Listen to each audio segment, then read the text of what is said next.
নমস্কার। আমার আজকের প্রতিবেদন মোবাইলের আলো কি সম্পর্কের আঙিনায় নিয়ে এসেছে অন্ধকার। বর্তমান সময়ে মোবাইল ফোন মানুষের জীবনের অপরিহার্য উপকরণ। যোগাযোগ, বিনোদন, কাজ সব কিছুরই কেন্দ্রবিন্দু হয়ে উঠেছে এই ছোট্ট ডিভাইসটি। কিন্তু প্রযুক্তির উজ্জ্বল আলো যখন সীমা অতিক্রম করে, তখন সেটি সম্পর্কের আঙিনায় ছড়িয়ে দিতে পারে গভীর অন্ধকার। আমরা সকলেই অল্প বিস্তর জানি ও মানি যে অতি ব্যবহারে মোবাইল এখন পারিবারিক ও ব্যক্তিগত সম্পর্কের অন্যতম বড় সংকটের উৎস। অতিরিক্ত মোবাইল ব্যবহারের কারণে কলহ বাড়ছে দাম্পত্য জীবনে। দাম্পত্য সম্পর্কে দেখা যাচ্ছে একসঙ্গে থেকেও একাকিত্বের অনুভূতি। সঙ্গী পাশে থাকলেও মনোযোগ থাকে স্ক্রিনে, যার ফলে কথোপকথন কমে যাচ্ছে। আগে যে সময়টি আলোচনা, হাসি, ঠাট্টা বা একান্ত মুহূর্তে কাটত, এখন তা ব্যয় হচ্ছে নোটিফিকেশন স্ক্রল করতে করতে।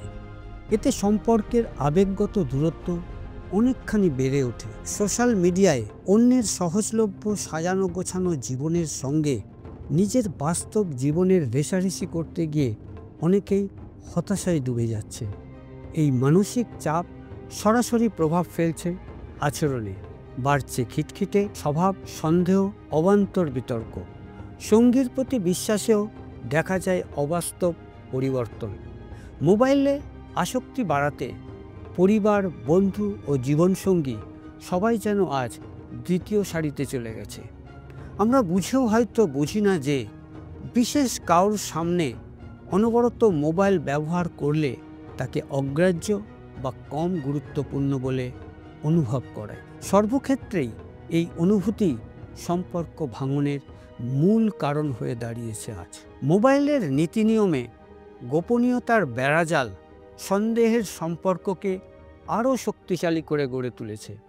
মোবাইলের চ্যাটলক, প্রাইভেসি সেটিংস, হাইড করা অ্যাপ এসব বিষয় অনেক সময় সন্দেহ তৈরি করে। এর ফলে অনেক সম্পর্ক ভেঙে যাচ্ছে কেবল ভুল বোঝাবুঝির কারণে। ভুল বোঝাবুঝি, অবিশ্বাস বা অপ্রয়োজনীয় কৌতূহল থেকেই জন্ম নিচ্ছে সম্পর্কের তিক্ততা। অত্যাধিক মোবাইল ব্যবহারের কারণে অন্যদিকে আবার শিশুদের মানসিক পরিবেশেও অন্যায় প্রতিফলিত হচ্ছে। মোবাইলে একটানা ব্যস্ত বাবা মাকে দেখে শিশুরাও ওই অভ্যাসে অভ্যস্ত হয়ে পড়ছে। পরিবারের উষ্ণতা, আলাপ ও একসঙ্গে সময় কাটানোর সংস্কৃতি হারিয়ে যাচ্ছে দ্রুত গতিতে।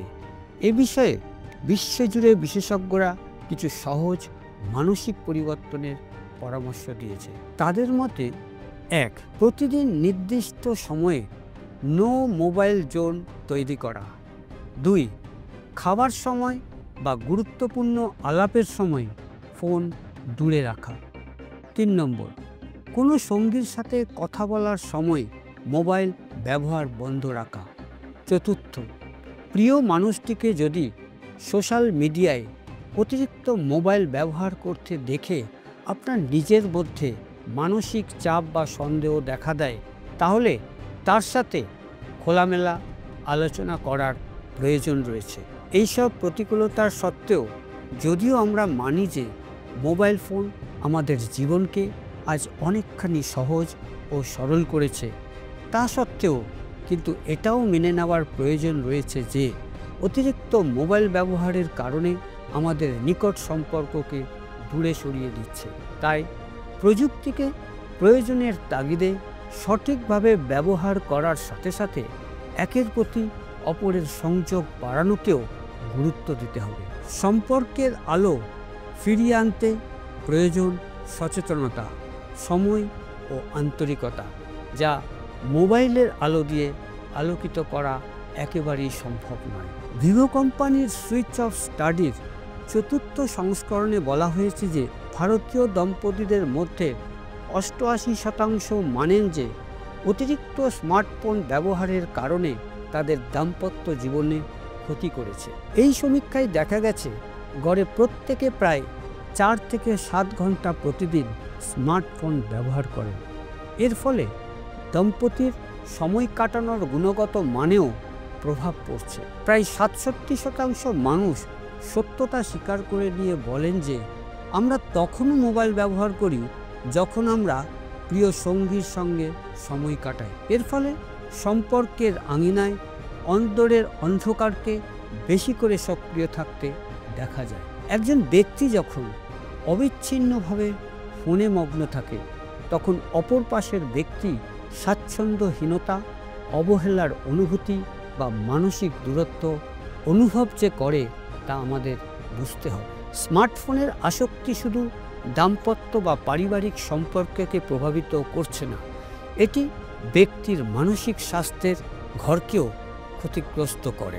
এখনও পর্যন্ত অতিরিক্ত ফোন ব্যবহারকে কেন্দ্র করে যত সব গবেষণা বিশ্বজুড়ে হয়েছে তার বেশিরভাগ গবেষণায় দেখা গেছে যে এর কুফলই আমাদের জীবনে বয়ে নিয়ে এসেছে অন্ধকার। যদিও ফোন কলকে একটি তাৎক্ষণিক ও তাৎপর্যপূর্ণ যোগাযোগের মাধ্যম হিসেবে ভাবা যেতেই পারে, তবুও একের প্রতি অপরের সম্মুখ যোগাযোগের ক্ষেত্রফলকে আরও ঘনিষ্ঠতার মধ্যে দিয়ে অনুভব করার প্রয়োজন রয়েছে। সংযোগ গভীর না হলে সম্পর্ক পৃষ্ঠভূমি হয়ে যায়, এতে করে স্বেচ্ছাপূর্ণ যোগাযোগের অভাব দেখা দেয়। অনেকেই চায় যে তারা তাদের সঙ্গীর সঙ্গে গুণগত সময় বেশি কাটাতে। তাদের এই ইচ্ছাটি থেকেই বোঝা যায় যে আসক্তি ও তার প্রভাব সম্পর্কে মানুষের মধ্যে এখনও যথেষ্ট সচেতনতা রয়েছে। অর্থাৎ মোবাইলে আসক্তি বেশি হওয়াতেই সম্পর্কে ফাটল ধরেছে এমন ধারণাকেও কিন্তু সব ক্ষেত্রেই মেনে নেওয়া যায় না। শহুরে দম্পতি ও বিশ্ববিদ্যালয়ের ছাত্র সমাজের কিছু অংশ এই ধারণার অংশ হলেও সব ক্ষেত্রেই এই ধারণা সমানভাবে প্রযোজ্য নাও হতে পারে। প্রক্রিয়াভিত্তিক গবেষণার মধ্যে দিয়ে দীর্ঘমেয়াদী এই আসক্তি কিভাবে পরিবর্তন করেছে সম্পর্কের গতি প্রকৃতিকে তা এখনও পুরোপুরি বোঝা সম্ভব নয়। তদন্তধর্মী দৃষ্টিকোণ ও তার সত্য পরিসংখ্যানের উপর ভিত্তি করে আজ এটা মেনে নিতেই হচ্ছে যে মোবাইলের অতিরিক্ত আসক্তি হলো মানবিক সম্পর্ক ফাটলের বাস্তব সমস্যা। আলোতে বর্তমানতা আছে, কিন্তু অন্তরে সংযোগ হারানো, এই ধারণাটি পরিসংখ্যান ও গবেষণা দ্বারা সমর্থিত। মানসিক স্বাস্থ্যের দৃষ্টিকোণ থেকে দেখলে আসক্তি শুধুমাত্র সম্পর্কের ক্ষতি করছে না, বরং মানুষের সুখ ও সন্তুষ্টি যা সম্পর্কের ভিত্তি তাকেও ঝুঁকিতে ফেলছে। তবে আশার দিকও আছে যে অনেক মানুষই ইতিমধ্যে সচেতন এবং গুণগত সময় কাটানোর গুরুত্ব বুঝতে শুরু করেছে, যা পরিবর্তনের সম্ভাবনাকে আরও উজ্জ্বল করে। স্পেশাল করেসপন্ডেন্সে আজ এই পর্যন্ত। আগামী সপ্তাহে এমনই আরও একটি বিশ্লেষণ ভিত্তিক প্রতিবেদন নিয়ে হাজির হব আমি রথীন্দ্র নারায়ণ সেনগুপ্ত। নমস্কার, জয় হিন্দ।